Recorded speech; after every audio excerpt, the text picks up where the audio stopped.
एक और बड़ी खबर का रुख करते हैं नारायणपुर से आ रही, जहां पे सुरक्षा बलों को बड़ी कामयाबी हासिल हुई है। 8 लाख के इनामी नक्सलियों ने सरेंडर किया है। 4 इनामी नक्सलियों ने सरेंडर किया है। लंबे समय से अमुजबाड़ में एक्टिव थे चारों नक्सली। ताड़मेटला मुठभेड़ में भी शामिल थे ये चारों नक्सली।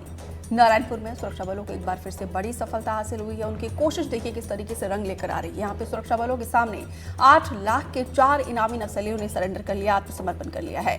लंबे समय से ये चारों नक्सली अबुझमाड़, जो कि नक्सलियों का कोर इलाका माना जाता है, यहाँ पे ये लोग एक्टिव थे और ताड़मेटला मुठभेड़ में भी शामिल थे। जो तमाम इलाके हैं यहाँ पे नक्सलियों के किसी वक्त जो है तूती बोला करती थी, लेकिन अब देखिए लाल आतंक किस तरीके से बैकफुट पर है। हमारे सुरक्षा बलों के जवान तमाम कोशिशें कर रहे हैं। सरकार की पॉलिसी भी देखिए यहाँ पे रंग लेकर आ रही है। ऐसे में देखिए जो नक्सली को समझ आ रहा है कि सरेंडर करने से, आत्मसमर्पण करने से उनका जीवन जो है अच्छे से चलेगा, उनका जीवन यापन अच्छे से होगा, उनका जीवन संवर जाएगा।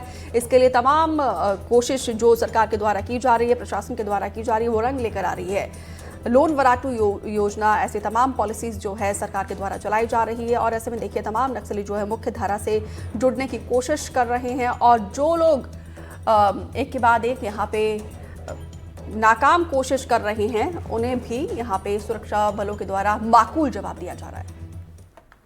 एरिया कमेटी जिसका सचिव आज हमारे पास आत्मसमर्पित कर रहा है, आत्मसमर्पण कर रहा है, और दूसरा आमदई एरिया कमेटी। इसके अलावा कंपनी नंबर 6 जो तीसरी फॉर्मेशन जो सबसे ज्यादा परेशान की, सबसे ज्यादा लड़ाई की है, बहुत सारी शहादतें देनी पड़ी है, वो कंपनी नंबर 6। तो उसके 38 नक्सली और 6 2 बार में हमने 44 नक्सली मारे भी है। 2 नक्सली उसके भी हमारे पास सरेंडर कर रहे हैं। इनके मन में बहुत दिनों से शायद सरेंडर करने की बात थी, पिछले 6 महीने से। जो मुख्य कारण है वो इनके अंदर ऑपरेशन का डर। इन्होंने बताया है कि पुलिस कहीं भी पहुंच रही है। कवर्धा जिले में पुलिस ने नशे के खिलाफ बड़ी कार्रवाई की। यहाँ पे पुलिस ने पंचर लगाने वाले सॉल्यूशन को नशीले पदार्थ के तौर पर बेचने के आरोप में एक साइकिल स्टोर के दुकानदार को गिरफ्तार कर लिया और उसके पास से 202 नग सॉल्यूशन ट्यूब्स बरामद किए। आपको बता दें कि आरोपी उमांग नाबालिगों को कम दाम पर पंचर लगाने वाला सॉल्यूशन बेचा करते थे। तो पुलिस ने यहाँ पे नशे के खिलाफ बड़ा एक्शन लिया है और साथ ही सॉल्यूशन के कई नग बरामद किए हैं और उसके साथ ही आरोपी को भी गिरफ्तार कर लिया है। आरोपी से पूछताछ जारी है।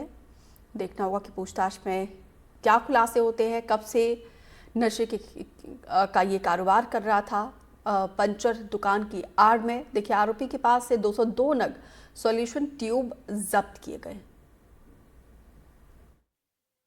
हमारी समझाइश के बाद भी ये देखा जा रहा था कि जो रिपेयरिंग शॉप वाले हैं वो इस प्रकार का कृत्य लगातार कर रहे हैं। इसी क्रम में पिपरिया थाना क्षेत्र में अमर साइकिल स्टोर है, जिसपे उमंग देवांगन नाम का व्यक्ति है, उसको संचालित करता है। उसके द्वारा लगभग 202 नग जो है सॉल्यूशन खरीद करके ये नाबालिग बच्चों को सप्लाई किया जा रहा था।